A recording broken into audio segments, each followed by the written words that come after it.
October 4, 2018 എൻ്റെ കുടുംബത്തിൻ്റെ ദിശ തന്നെ മാറ്റിയ ദിവസങ്ങളുടെ തുടക്കമായിരുന്നു. ഞങ്ങളുടെ കുഞ്ഞു രാജകുമാരനെ ഞങ്ങൾക്ക് കിട്ടിയ ദിവസം. ഒരുപാട് പരിഭവങ്ങളും പ്രശ്നങ്ങൾക്കും ഇടയിൽ അവനൊരു ആശ്വാസമായി മാറി.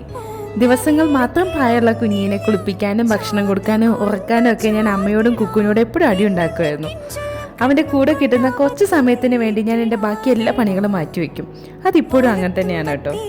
എൻ്റെ കുഞ്ഞി എന്നെ ആദ്യമായി മേമമ്മ എന്ന് വിളിച്ചത് എനിക്ക് ഏറെ പ്രിയപ്പെട്ട ഒന്നാണ്. അവൻ എന്നെ ഒരു കൂട്ടുകാരിയായി കാണണമെന്നാണ് ഞാൻ ആഗ്രഹിക്കുന്നത്. എന്തുണ്ടെങ്കിലും ഓടി വരാൻ കഴിയുന്ന ഒരിടം. അവൻ്റെ ചിക്കു എന്നുള്ളൊരു വിളിയുണ്ട്. ഞാൻ എത്ര ടെൻഷനിലിരിക്കുമ്പോഴും എന്നെ കൂളാക്കുന്ന ഒരു മിറാക്കിൾ മെഡിസിനാണത്.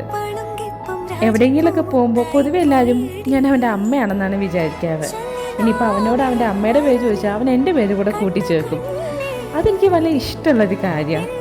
അവൻ്റെ സന്തോഷത്തിലും സങ്കടത്തിലും എപ്പോഴും എനിക്ക് അവൻ്റെ കൂടെ ഉണ്ടാവണമെന്ന് ആഗ്രഹമുണ്ട്. പക്ഷെ പല കാരണങ്ങൾ കൊണ്ടും അത് നടന്നിട്ടില്ല. ഇന്ന് ഈ പിറന്നാൾ ദിവസത്തിലും ഞാൻ അവൻ്റെ കൂടെയില്ല. പക്ഷെ എൻ്റെ കുഞ്ഞിക്ക് എന്തുണ്ടെങ്കിലും ഓടി വരാവുന്ന ദൂരത്ത് ഈ ചിക്കുണ്ട്. എൻ്റെ കുഞ്ഞിക്ക് ഹാപ്പി ബർത്ത്ഡേ, ലവ് യു.